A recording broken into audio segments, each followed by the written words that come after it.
Amadas, a paz do Senhor. Meu nome é Jaguaraci. Eu venho aqui trazer a reflexão de hoje para nós, que tem como tema Deus está sempre trabalhando.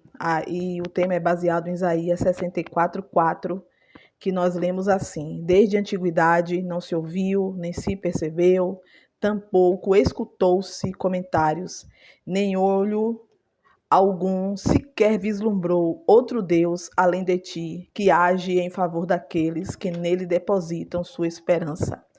Amadas, esse verso 4 é uma declaração da singularidade de Deus. O verso é uma afirmação da fidelidade inabalável de Deus e de sua capacidade de agir em favor de seus servos.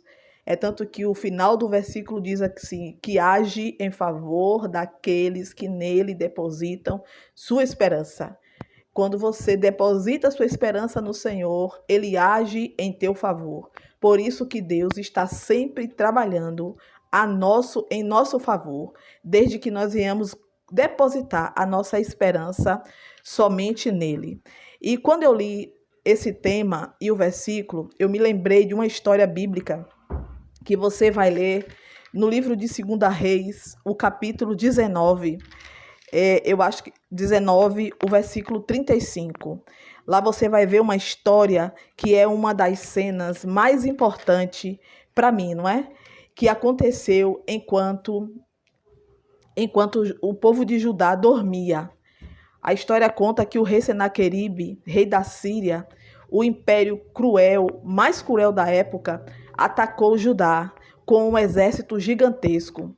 O exército do rei Senaqueribe era gigantesco e era muito temido por causa da grande crueldade que ele tinha quando ele invadia qualquer território.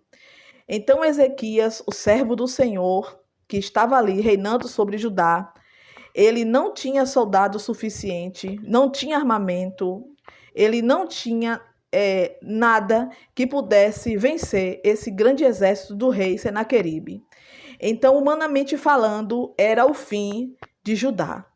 Mas Ezequias confiava no Senhor e ele depositou a sua esperança no Senhor. E ainda por cima, Ezequias ouvia falar que os assírios zombavam de Deus e diziam ainda que ia destruir Judá antes do amanhecer.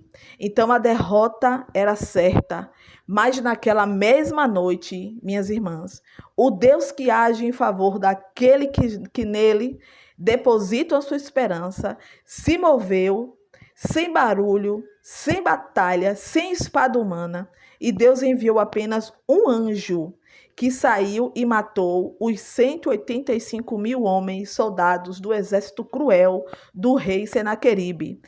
Em 2 Reis 19:35, você vai ver que o maior exército da época foi destruído pelo anjo de Deus. Ou seja, o Senhor estava trabalhando em favor do povo dele ali naquela época. Então não é diferente hoje nas nossas vidas, amadas. Quando nós depositamos a nossa esperança no Senhor, Ele age em nosso favor. Imagine a alegria de um exército pequeno, como o exército do rei Ezequias, que estavam dormindo, e enquanto dormia, Deus agiu em favor deles, Deus trabalhou em favor deles, enviando apenas um anjo que resolveu todo o problema. E assim nós também, minhas irmãs, devemos ter essa mesma confiança no Senhor, em saber dormir, descansar e saber que Deus ele está agindo ao nosso favor, trabalhando o tempo todo, porque Ele é em favor daqueles que nele depositam sua esperança. Então, se eu deposito a minha esperança no Senhor e as irmãs também, o Senhor vai agir em nosso favor. Então, amadas, o que eu coloco sempre em meu coração é que o meu filho é do Senhor e também, amadas, vocês devem depositar isso nos vossos corações com fé, que nossos filhos são do Senhor e o diabo não toca e nada pode impedir que nossos filhos encontrem a salvação em Cristo Jesus. Que possamos, amadas, depositar nossa confiança somente no Senhor e crer que Ele vai agir e que Ele está trabalhando em nosso favor. Amém.